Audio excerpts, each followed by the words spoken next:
Hi everybody, welcome back to my channel. I hope everybody is doing well. Let's just jump right into this video. So I'd like to just give a quick update on the second stimulus plan. So far there is nothing concrete. The only thing that we know for sure is that the Senate and the House with the White House are starting the negotiation for the second phase 4, so this will be phase 5 of a stimulus plan. The stuff that has been floated out there, and I know most people mostly want to hear about the direct checks.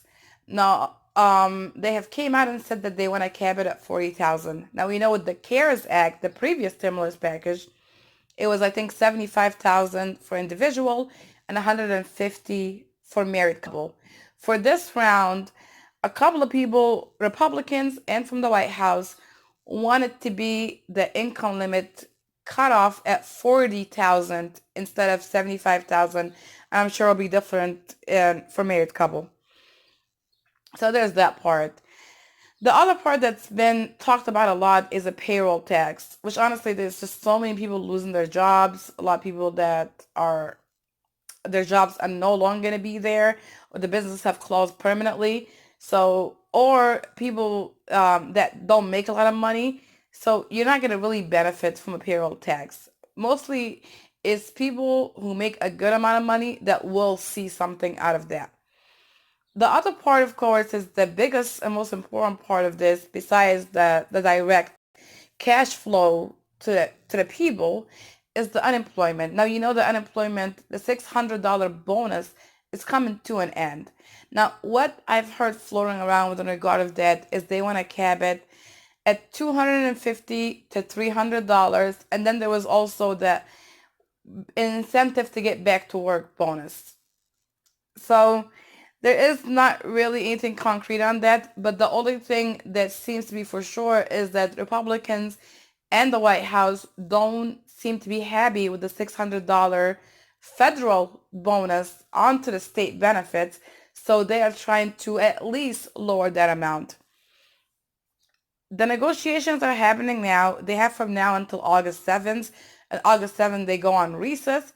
So they basically have about 14 to 15 days to come together with all of their differences, put it to the side, and come up with a decent package. And let's just be for real, that's gonna make them feel good about the package, because most of the times it's not about what is good for the American people. It's more about what is good for me and the people that I work for, the lobbyists. What can I get in there, to throw a little scraps to the people to shut them up, and then, in the process also get all my lobbyist friends all the benefits I can, because this is a really difficult times, and I can squeeze the arm of the other side to get what I want if they want to get what they want. So that's how it's going to end up playing. We should be hearing more in the next few days about what will for sure be in this package and what will not be in there. Is hazard pay going to be in there? Is there going to be more money to states, to hospitals? A lot of important stuff that cities that does need to be in there, does need to be included. We also have to think about states and cities. They do employ a lot of people, and so if if states and cities no longer have money, if they're going bankrupt, then what in turn will happen is that those people that are employed by those places are going to end up being furloughed or fired altogether, because they can no longer afford to pay them. And then that will make the unemployment count even higher than it already is. So I think it will be a very beneficial and a good idea for them to really think about funding states and cities to make sure that these people continue to get paid, because you don't want to add any more numbers. The unemployment continues to go up, people continue to file, so anything that can be done to avoid adding to that, they should probably think about doing. And also it's important for them to, people have been waiting like 4 or 5 months since the CARES Act has passed, with $1,200. So that's like a few dollars a week. And that's not enough. People have had enough. Most other countries have came up with an agreement to help its citizens through these major epidemic that has affected their lives in every way.